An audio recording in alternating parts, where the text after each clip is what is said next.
All right, folks, buckle up because episode 2 with Love Meghan just delivered one of the most bizarre branding moves I've ever seen.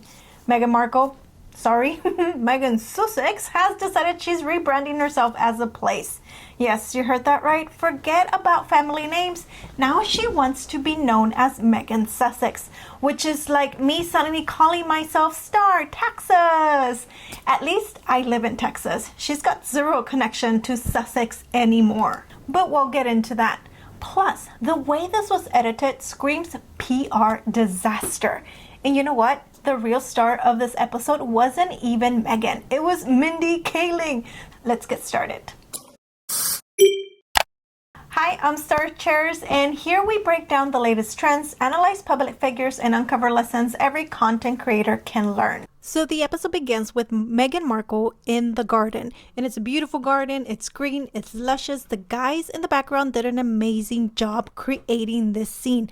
If you guys don't know and you're new to the channel, I was a broadcast technician for 10 years. What that means, I worked in PR, I handled the lights, we did camera work, I was able to do sound, we did everything. Pretty much what this guy is doing, I've done that plus everything around it. So I'm able to appreciate the editing, the color correction, everything that these people have done in the background. This is why I'm saying her team is amazing. Here Meghan Markle is making a frittata for Mindy Kaling because she is coming over. Remember, Mindy Kaling had just given birth and she was on maternity leave in this time. And it shows consistency so far. The second episode, they explain how Meghan and Mindy ended up meeting, and it was through doing her podcast. One of the few that wanted to do the podcast with her, and now she's here doing the cooking show with her. And I actually really enjoyed Mindy being in this episode because she was a little bit more real than Meghan was. No, she was 100% more real.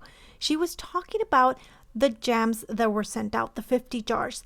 And she says, I immediately wanted to know because I'm so competitive. I wanted to know what number I was and if I was on top or the bottom. Was I one of the first ones or not? She wanted to know where she laid in the hierarchy of Meghan's friends or in her mind. That to me was hilarious. The scene right here, it's just her making balloon arches. It's pretty boring, so we're gonna cut immediately to the next scene, which is her in the kitchen. And this is the scene that was the most exciting for me to see. It's where she tells Mindy Kaling that her name is Sussex now, not Meghan Markle. Oh, I want you to watch this. Knows that Meghan Markle has eaten Jack in the Box and so loves funny it. Too. You keep saying Meghan Markle, you know I'm Sussex now. You have kids and you go, no, I share my name with my children. Meghan tells Mindy Kaling, who by the way was probably just doing her a favor, said that she was surprised Mindy kept calling her Meghan Markle because apparently her name is now Meghan Sussex. Excuse me? Since when did Sussex become a last name? And the best part, Mindy's face, she looked genuinely shocked. And then bam, hard cut. Why the hard cut? Here's my PR take as a broadcast editor for many years. Mindy probably clapped back saying, wait, no, you're Markle. Sussex is a title.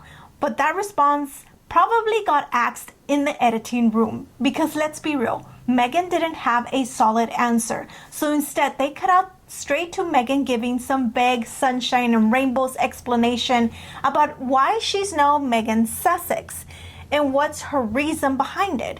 Well, she says it's because she wants to have the same name as her kids.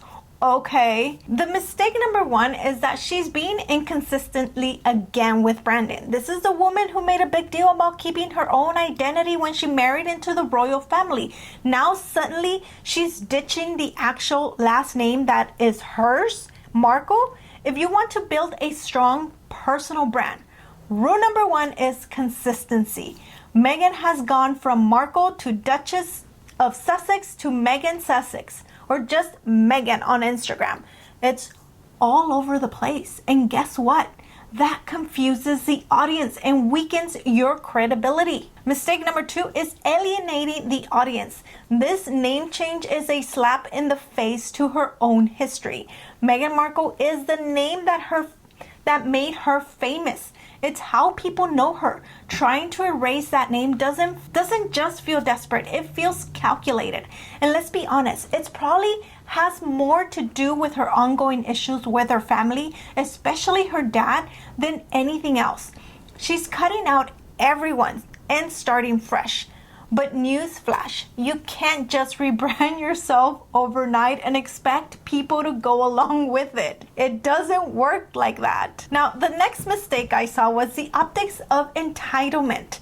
Calling herself Meghan Sussex while living in California. That's like renaming Paris Hilton without ever stepping foot in Paris. If you're going to align your brand with a place, you need an actual connection to it.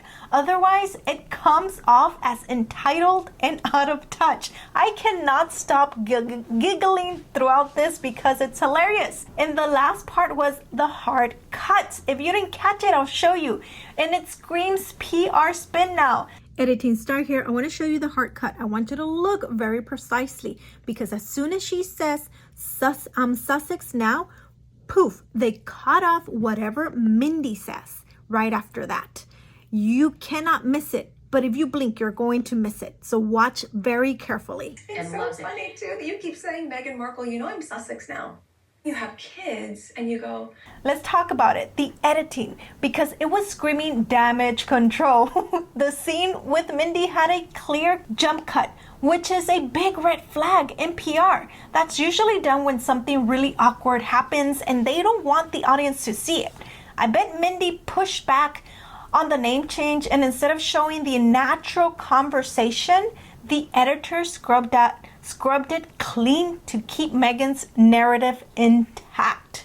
But here's the thing, people are not stupid, and people watch Star Chairs to show you the hard cuts that will actually make it more obvious for you to see, and so you'll know that something was removed. If they had left Mindy's reaction, it might have felt more authentic. Instead, it looks like it was staged. And in PR, if you have to edit authenticity into the scene, you have already lost it. And here's another clip of Mindy that I enjoyed very much because she unapologetically was always putting a drink in her mouth, jam in her mouth, food in her mouth. Loved it.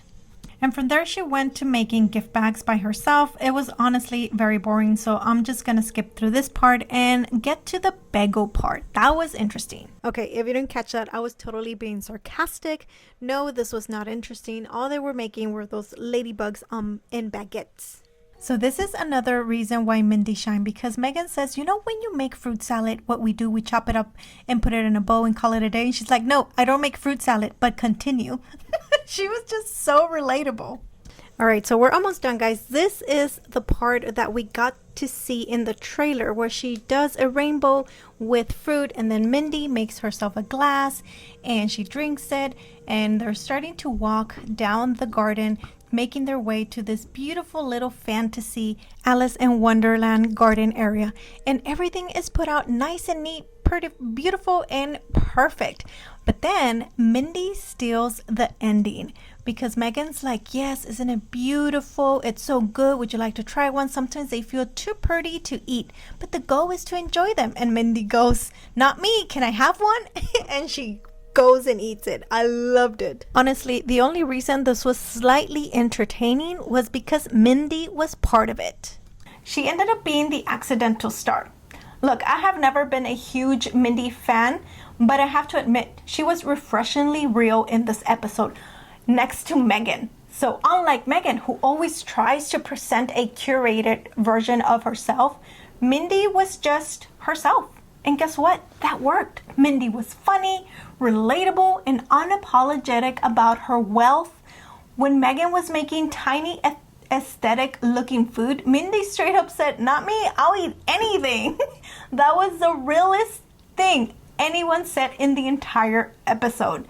I cracked up. So here, we learned that Mindy's brand is strong because she owns who she is. She doesn't try to fake being relatable. She is just relatable. Meghan, on the other hand, is constantly trying to mold herself onto different versions of what she thinks people want. That is why it feels forced. And also, did anybody notice how Mindy basically took over Meghan's own show at one point. She started asking Meghan questions and suddenly the show got interesting. That says everything about the difference between the two. Mindy is a natural, engaging person.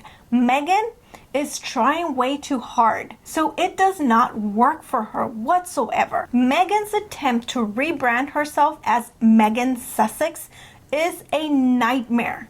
It's inconsistent, alienates the audience, and makes her look out of touch. The hard cuts in the episode show that they're desperately trying to control the narrative, but it just makes things look worse. Mindy Kaling, without even trying to prove anything, became the star of this show, which proves why Meghan struggles so much with authenticity, because Mindy wasn't even trying. She was effortlessly relatable, while Meghan was still stuck in her perfect curated bubble that she's afraid to burst. At the end of the day, this episode was supposed to be about food, and Meghan just gotten very nasty about her new name change. Meghan might want to take a few notes from Mindy, because if she keeps making mistakes like these, even Netflix won't be able to edit her out anymore. What do you guys think? Would you ever rebrand yourself as a place? Let's discuss in the comments below. And don't forget to like, subscribe, and hit the notification bell for more breakdowns. See you in the next episode. Bye.